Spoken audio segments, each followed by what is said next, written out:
किसी भी देश की तबाही हमेशा धमाके से नहीं होती, कभी कभी तबाही एक खामोशी से शुरू होती है। और आज भारत के लिए वो खामोशी रुपया बोल रहा है। और विडंबना देखिए कि रुपया बोल रहा है लेकिन राजधानी चुप है। आज डॉलर की कीमत 90 रुपये हो चुकी है, यानी कि $1 90 रुपये का है। और हमारी भारतीय करेंसी गिरती जा रही है। ये एक नंबर नहीं है, लेकिन इस नंबर के अंदर एक देश की कमजोरी, एक सरकार की नाकामी और एक भविष्य की सजा छुपी हुई है। और सबसे डरावनी बात कि ये देश को नहीं पता कि गिरावट अभी शुरू हुई है, खत्म नहीं।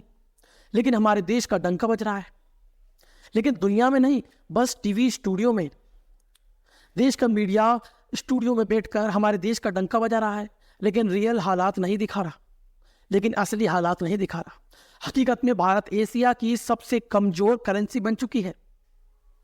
और डर यह है कि अगर हालात ऐसे ही रहे तो अगले पड़ाव 95 है और उसके बाद फिर 100 का नंबर है। लेकिन दोस्तों, आपको एक कड़वा सच बताता हूं कि डॉलर का 90 पहुंचना हमारी असफलता का कारण नहीं, हमारी असफलता का लक्षण है। क्योंकि बीमारी कहीं और है, रुपया तो सिर्फ बुखार है। तो सबसे पहली बीमारी है विदेशी निवेशकों का भागना। और ये भाग क्यों रहे हैं?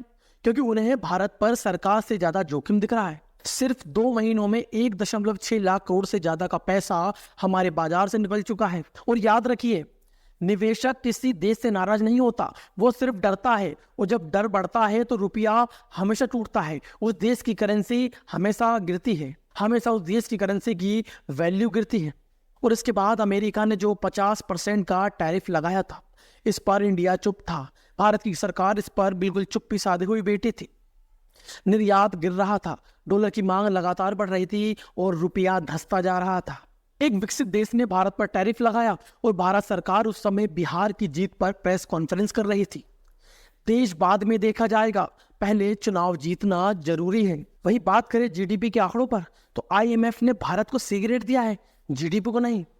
एक देश की ईमानदारी को अगर आप इंटरनेशनल प्लेटफॉर्म पर आपके आंकड़ों पर भरोसा नहीं है तो फिर आपकी मुद्रा, आपकी अर्थव्यवस्था, आपकी साख सब मिट्टी में हो जाती है। लेकिन दोस्तों, ये तो आंकड़े हैं, असल सवाल कुछ और है कि प्रधानमंत्री चुप क्यों हैं? जो नेता 2023 में जब डॉलर की कीमत 60 रुपए थी तो काफी लेक्चर देते थे, लेकिन आज वही 90 हो जाने पर मौन क्यों है? क्योंकि इस बार जो गिरा है वो सिर्फ रुपया नहीं गिरा है, बल्कि सरकार का नैरेटिव गिरा है। और इस नैरेटिव को बचाने के लिए सच को दफनाया जा रहा है। आप जानते हैं, किसी भी देश में बड़ी आर्थिक तबाही आने से पहले 3 चीजें होती हैं। वहां का मीडिया शांत हो जाता है, सरकार बहाने बनाने लगती है और बाजार ऐसे संकेत देता है जिसे जनता समझ नहीं पाती। और ये तीनों भारत में हो चुके हैं। आप एक विडंबना देखिए कि रुपया गिर रहा है, महंगाई बढ़ रही है, नौकरियां नहीं है, निवेशक भाग रहे हैं। और सरकार क्या कर रही है? चुनाव जीतने की खुशी में देश को भाषण सुना रही है और जनता को कहा जा रहा है कि दुनिया में भारत का डंका बज रहा है।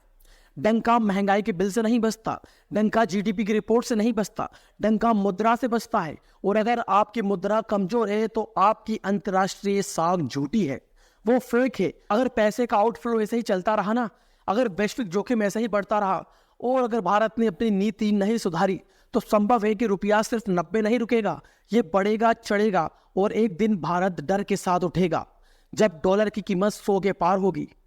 और उस दिन महंगाई आपका गला नहीं छोड़ेगी, मिडिल क्लास टूट जाएगा और गरीब बस आंकड़ा बन जाएगा। उस दिन आप पीछे मुड़कर देखेंगे और सोचेंगे कि सब कुछ कब शुरू हुआ। जवाब मिलेगा यहीं से, आज से, जब रुपया गिरा नहीं था, हमने गिरना स्वीकार कर चुके थे।